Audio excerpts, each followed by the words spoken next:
जाजपुर जिला धर्मशाला ब्लॉक गंगाधरपुर ग्राम पंचायत रे राज्य सरकार को 2 वर्ष पूर्ति अवसर विकास सारा कार्यक्रम अनुष्ठित हो जाइए। सरपंच त्रिलोचन जेना सभापतित्व आयोजित इस सभारे रवींद्र बराल जुगल किशोर दास समेत बहु अतिथि जोगदे सरकार को विभिन्न जनकल्याणकारी योजनार सफल रूपायन संपर्क में आलोचना करथिले।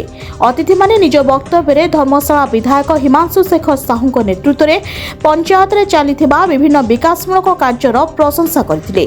एही कार्यक्रम में स्थानीय एमबीके सीआरपी अंगनवाड़ी कर्मी आशा कर्मी और समस्त वार्ड मेंबर माने जोगदे साहाय्य सहयोग करथिले। गंगाधरपुर पंचायत जोर कमिटी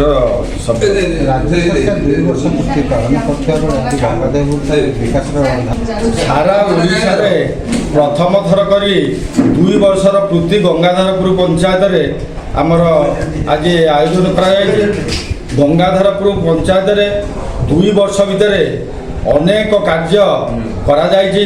पंचायत तरफ अनेक कार्य मध्य करा जायछि। मान्यवर विधायक श्रीयुक्त हिमांशु शेखर साहू महोदय दिन राति की एक करी धर्मशाला निर्वाचन मंडली पे कार्य करुछन्ति। एणु आम पंचायत रे 5-5टी आरडी रास्ता खूब निकट में शुभ दिया सरी। एणु खूब शीघ्र कार्यकारी आम पाखरे गोटे बस स्टाण्ड करा जो आम अंचल लोक मैंने जीवा आसबार असुविधा सृष्टि हम ना। एणु से 10 लाख टंका 10 कोटी टंका दि जाएगी।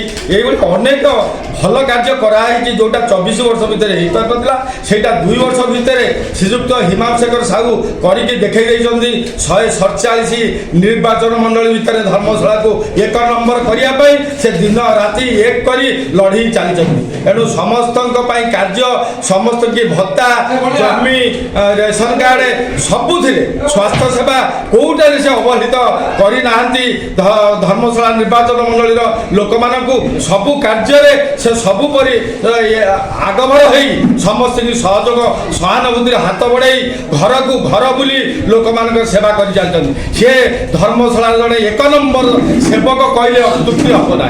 13 नंबर जोन संपादक गंगाधरपुर पंचायत देखो आप चैनल माध्यम देखुए प्रत्येक पंचायत कार्यक्रम हो विकासर धारा ओडिशा धारा आप निजे देखुए कहले बाहुल्य हम आप देखु 2 वर्ष सरकार पूर्ति कौ जगार काम होनी कौ जगार काम हो देखो आम पंचायत कथा कहले तो बड़ भाई आमर सरपंच महोदय कहते आमर 20 कोटी टका काम हो प्रत्येक वार्ड को रास्ता जाइए पोखरी जाइए आम विधायक हिमांशु शेखर साहू लिकु भाई द्वारा प्रत्येक घर को घर दि जाऊँगी पानी औषध रोगी सेवा कल्याण सेवा सबू चली।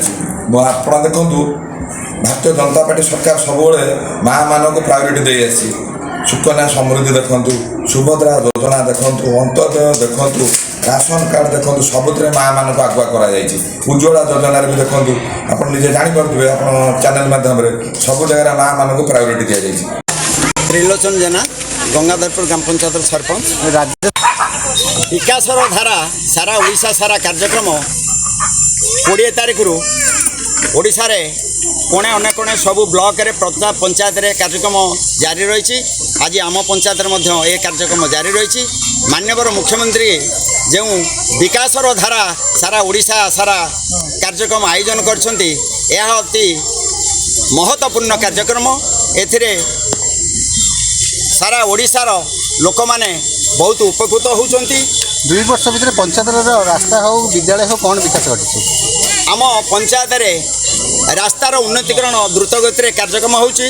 मो पंचायत रे माननीय मुख्यमंत्री मोहन चरण माझी करकमल एवं माननीय विधायक हिमांशु शेखर साहू करकमल प्राय 20 कोटीर कार्यक्रम रास्ता एवं बस स्टाण्ड निर्माण करा जाउची। आपण सरपंच हिसाब से अन्नपूर्णा योजना विषय कौन कहे? अन्नपूर्णा योजना रे केंद्र सरकार जो 5 केजी चाउल दौला ओडिशा सरकार माननीय मुख्यमंत्री मोहन चरण माझी आउ 5 किलो चाउल अन्नपूर्णा योजना रे ताकू सामिल करी प्रत्येक हिताधिकारी को 10 केजी अन्नपूर्णा योजना चाउल देवाई स्थिर करागले एवं ताकू कार्यकारी भी करिसेंती।